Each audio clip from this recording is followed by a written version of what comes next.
Pourquoi on t'a choisi ministre de Dieu? Non pas pour devenir orgueilleux serviteur de Dieu. Pourquoi on t'a choisi ministre de Dieu? Non pas pour commencer à faire du mal aux gens. Pourquoi on t'a choisi ministre de Dieu? Non pas pour devenir un aventurier, un voleur, un escroc. Pourquoi on t'a choisi ministre de Dieu? On t'a choisi ministre de Dieu. L'Éternel a dit, je vous ai choisi, je vous ai établi, afin que vous alliez et que vous portez des fruits. C'est ça les caractères. Mais bien aimé, c'est à travers de ces caractères, on reconnaîtra que tu es serviteur. Ce n'est pas important des costumes, ce n'est pas important des robes, que les gens vont connaître que tu es serviteur de Dieu. Il faut porter des fruits. Non, ta vie aussi. Ta façon d'être, ta façon de vivre, ta façon de parler, tu dois évangéliser par ta façon d'être. C'est ça les fruits. Quand les gens ils vont te voir, ils vont dire, ah, ça c'est un serviteur de Dieu. Ça c'est un disciple de Jésus-Christ. Ce n'est pas parce que tu as porté le costume, les gens ils vont dire ça c'est le pasteur. Non, les caractères, les caractères, les caractères, les caractères.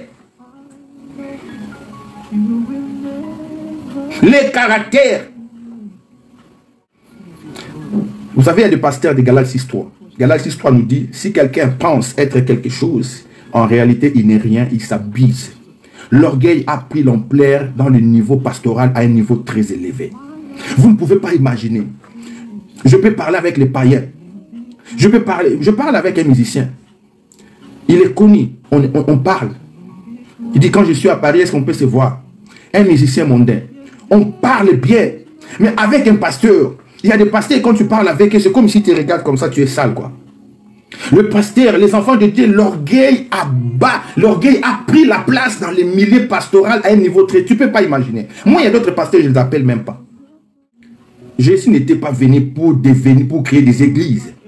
Aller partout dans le monde, aller évangéliser dans le monde. Nous bloquons l'œuvre de Dieu lorsque nous restons dans nos églises 4 murs. Les gens, ils se contentent seulement de rester dans leurs églises. Nous, on ne veut pas aller plus loin. Nous, on reste seulement dans notre église. Afin que vous alliez, tu es choisi ministre de Dieu pour que tu ailles prêcher la parole partout dans le monde. Je prêchais dans des deuils, dans des matangas, c'est ça. Je prêchais le matin, en 5h du matin, dans des rues de Kinshasa. J'ai crié. Répondez-vous. C'est ça le message que Christ nous a donné. Ce n'est pas le message de la prospérité. Ce n'est pas le message du mariage. Ce n'est pas le message de la délivrance. Le message que Dieu nous a donné, c'est aller leur dire, le royaume des cieux est proche. Répondez-vous. Aujourd'hui, les hommes de Dieu blaguent avec la parole. Aujourd'hui, les gens ils blaguent avec la parole. Le problème, ce n'est pas de jeûner 100 jours, de dormir par terre. Tu peux dormir par terre si tu n'as pas le caractère de Christ. Si tu n'es pas comme Christ. Si tu ne cherches pas à devenir comme Christ. Mon frère, ma soeur, tu n'entreras pas au ciel. Tu ne deviendras jamais serviteur. Les gens qui font des sacrifices, des jeûnes et prières. Oh, à notre église, il y a la prière, mais il est sorcier. Oh, dans notre église, il y a la prière, mais elle est sorcière. Elle n'aime pas des gens, il a un mauvais cœur. Mais c'est celui qui va aller gêner. C'est lui qui va aller prier. C'est lui qui va prendre 100 jours de prière. Mais il n'aime pas. À l'église, mes bien-aimés dans le Seigneur. Aujourd'hui, dans le monde, les plus mauvais endroits, ce n'est plus d'aller dans des boîtes. Ce n'est plus d'aller dans des bars. Mais ce n'est plus d'aller, je ne sais pas. Les plus mauvais endroits aujourd'hui, c'est l'église. Là où on met des poisons. Là où, vous allez voir, un enfant, il était bien éduqué, il va à l'église, il va aller être engrossé à l'église. L'hypocrisie a pris la place à l'église.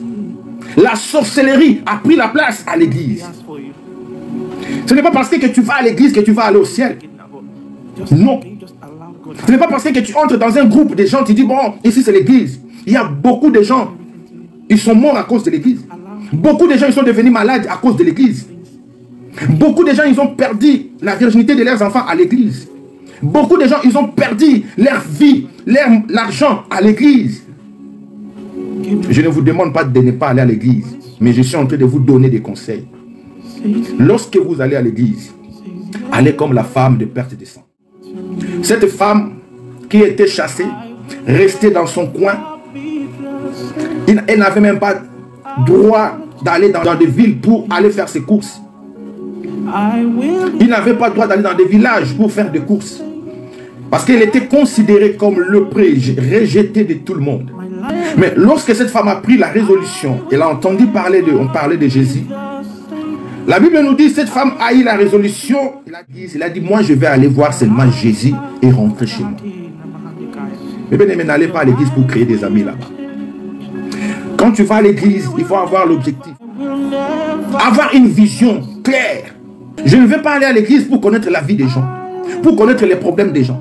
Un enfant de Dieu, c'est celui qui dans ce monde manifeste les caractères de Dieu qu'il connaît.